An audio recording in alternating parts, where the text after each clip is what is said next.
The female cycle is subject to extensive hormonal regulation. Specific regions in the brain release hormones and in this way control the natural processes in the womb and the ovaries. The time of ovulation is highly variable. The uterine tube encloses the ovary and receives the egg cell. Fine hair-like structures inside the tube then sweep the ovule towards the womb.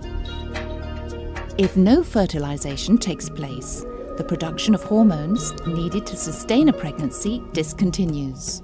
As a consequence, menstruation sets in, shedding and discharging the mucosal lining. A new cycle begins. Through sexual intercourse, the man's sperm cells reach first the womb and then the uterine tube. Inside the uterine tube, the sperm can survive for up to 5 days, waiting, so to speak, for the ovule. Ovulation occurs, and the ovule is taken up by the uterine tube, where it survives approximately 1 day and can be penetrated by one of the waiting sperm cells. Because the sperm cells can survive in the uterine tube for up to 5 days, the probability of getting pregnant increases sharply as ovulation approaches.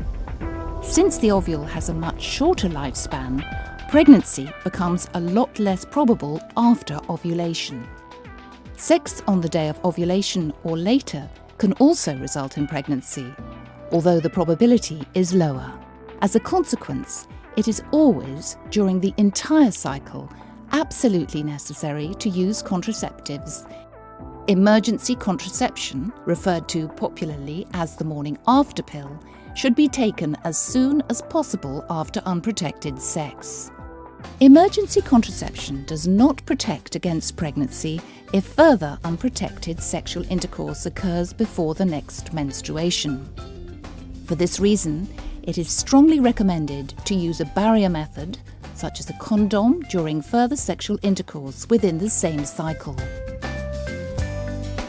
Should no pregnancy be intended, an emergency contraceptive must be taken if you have had unprotected sex, or your contraception has failed for any reason. If it has happened, act quickly.